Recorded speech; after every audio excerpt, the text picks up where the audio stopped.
She stood by the mirror in our bedroom, apply her lipstick with that same detached confidence she'd been carrying for months. She didn't even look at me when she said it. I'm going out tonight. No explanation.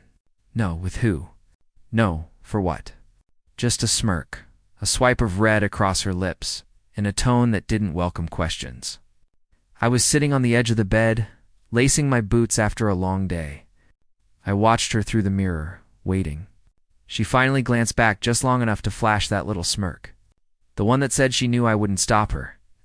I never had. But this time was different. If you go, I said, my voice calm but steady, don't come back. The silence that followed was louder than anything I could have shouted. Her hand paused halfway to the perfume bottle. Slowly, she turned to face me, eyebrows raised like I just challenged her to a game she was certain she could win. "Oh, is that so?" she said, tilting her head. "Yes," I said, standing. "I'm tired, Kira. Tired of the games, the late nights, the pretending. If you walk out that door tonight, you're not walking back into this house like nothing happened." She blinked, not in surprise, but like she was calculating, weighing her options. A queen deciding whether the peasant before her was still worth her time? Then she laughed quietly at first, then louder, like she couldn't believe I'd finally grown a spine. "I'm just going out with some friends," she said. "Which friends?" I asked. "You stopped saying names months ago. You come back smelling like cologne. I don't wear. You get texts at midnight and leave the room to answer them. Don't insult me, Kira." Her jaw clenched. "That struck a nerve. I don't have to explain myself to you." She snapped. "No, you don't," I replied, stepping aside and gesturing toward the door. "But if you go out that door tonight, it means you're choosing that life over this marriage." She stared at me. 8 years of marriage passed between us in that gaze. We used to laugh at stupid sitcoms together, dance barefoot in the kitchen, make plans to retire early, and travel the world. But all that had eroded piece by piece, and I'd let it happen. I stopped confronting her lies because I wanted to believe they were temporary, that she'd come back to us. But tonight, that illusion ended. She turned away, grabbed her clutch, and walked to the door. "No," I said under my breath, moored myself into her. "Not like this." But she didn't stop.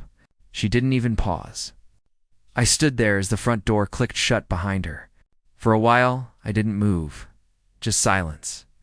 Her perfume still lingered in the hallway. I walked into the living room and sat down. The house fell hollow. I stare at the wedding photo hanging by the staircase. Us in Greece, smiling like we had forever. She didn't come back that night. Not the next day, either. It was 3 days later when her sister called, asking if I'd heard from Kira. I told her the truth. She left. I told her not to come back. She took me at my word. No apology. No explanation, just silence like she'd vanished into thin air. But the truth surfaced eventually. A mutual friend. Someone she thought I'd lost touch with sent me screenshots, photos of her with another man. Same night, she walked out, same red dress, holding his hand the way she used to hold mine. Only this time, she wasn't pretending. She looked alive. It hurt like hell, but strangely, it also freed me. I spent weeks replaying that night in my head, wondering if I was too harsh, if I should have fought harder. But I came to understand something. Love isn't supposed to feel like begging. Marriage isn't supposed to feel like you're being tolerated. She left because she thought I wouldn't stand up for myself, that I'd accept anything just to keep her, but I didn't. And while the silence that followed was brutal, it was also honest. Now, when I look at the empty spot on the bed, I remind myself I chose peace over pain, truth over illusion. One chose myself, and I'd make the same choice again. In the end, it wasn't about whether she came back or not. It was about drawing a line for the first time in a long time and choosing self-respect over silent suffering. I loved her, but love without honesty, without loyalty, isn't love. It's survival in disguise. She thought I wouldn't have the courage to let her go. She was wrong. Sometimes the most painful goodbye is the one that saves you. And while the silence she left behind still echoes through this house, it's finally filled with something I hadn't felt in years. Peace. And that more than anything is what I deserved all along.